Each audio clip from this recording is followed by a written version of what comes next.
Aqui Sérgio Flor, quem vos fala, autor da obra Vento Nordeste Cartas de Amor, que é uma obra feita a partir da vivência da consultoria de vendas e marketing, na qual eu transformo em crônicas cada experiência vivida com os meus clientes. As crônicas abordam situações ligadas ao casamento, situações ligadas aos relacionamentos e situações ligadas também à carreira. São crônicas que trazem as minhas observações, diagnósticos e, obviamente, conclusões acerca do que a consultoria me apresentou.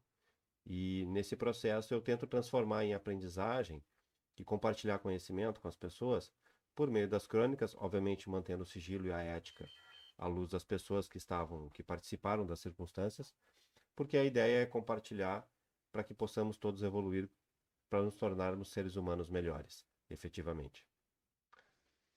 A crônica de número 39, ela aborda as palavras.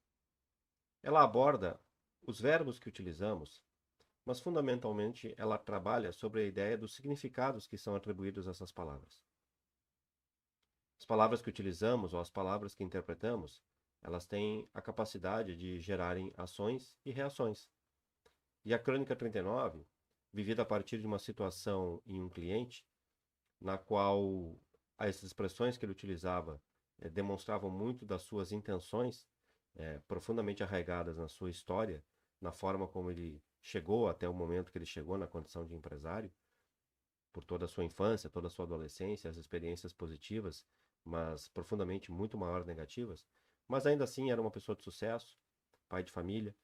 Então, ele usava as palavras de maneira muito firme e foi um cliente que me ensinou muito nesse processo, porque eu passei a observar o quanto nós podemos, quando realmente entendemos disso e desejamos, nós podemos mudar o nosso destino a partir da nossa comunicação.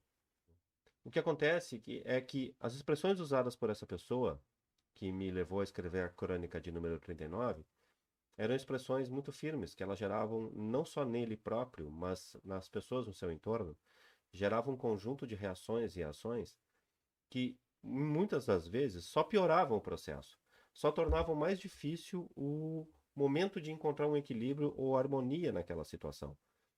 Eram falas de significados profundos e fortes, robustos muitas vezes, sem dúvida, válidos também, não dá para dizer que eram inválidos, mas havia junto com esse significado entonações de vozes que também alteravam o significado por parte das outras pessoas. Eu próprio, na condição de consultor, diversas vezes na relação com esse cliente, passei por circunstâncias que eu tive que ser mais frio, mais calmo, refletir profundamente, fazer um esforço maior de entender, mas o que de fato esse indivíduo deseja com esse tipo de expressão, ou tom de voz, ou até mesmo conduta corporal. Onde ele quer chegar com isso, de fato, né? E quando eu comecei a me deparar com essa circunstância de eu próprio refletir sobre o que eu estava vivenciando com esse indivíduo, e observando a relação desse indivíduo com outras pessoas, passei a observar que as outras pessoas também atribuíam significados ao que diziam, ao que ouviam, e isso influenciava ações e reações que eram advindas desses processos. A título de exemplo, esse indivíduo era um indivíduo extremamente combativo, mas ele era combativo na sua intenção, profundamente. Só que ele transformava isso em combate também na sua comunicação. Era um indivíduo que lutava para conseguir o que queria. Era um indivíduo profundamente, eu diria, sentado sobre seus valores, sobre suas crenças, sobre as quais ele lutava, sem olhar para trás.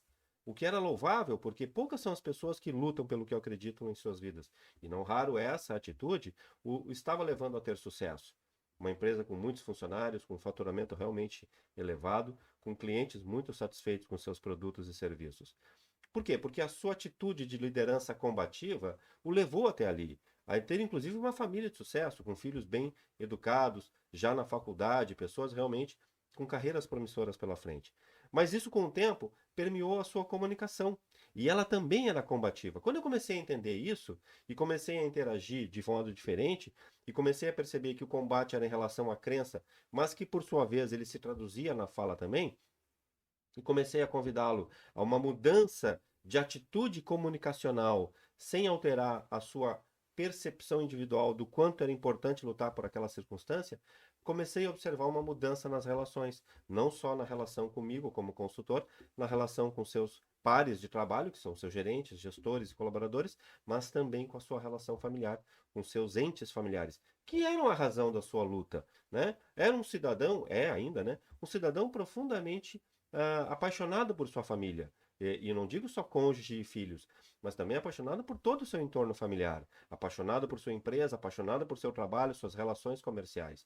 Então, muitas vezes nossas expressões não traduzem de fato nossas intenções mais profundas, ou aquelas coisas que nós temos que nos tornam realmente únicos nesse mundo.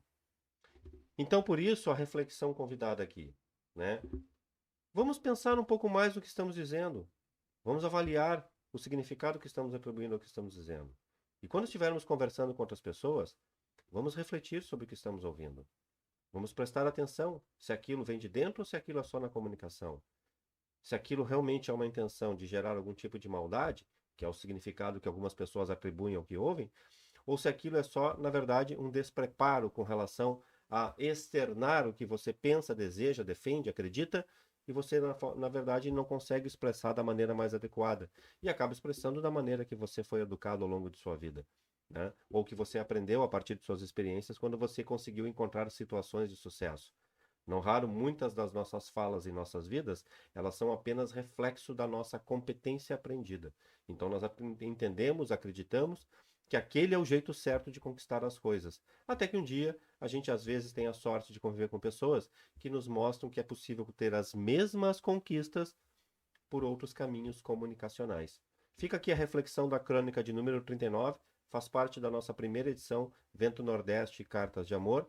Espero ter contribuído para melhorar a sua reflexão sobre esse assunto.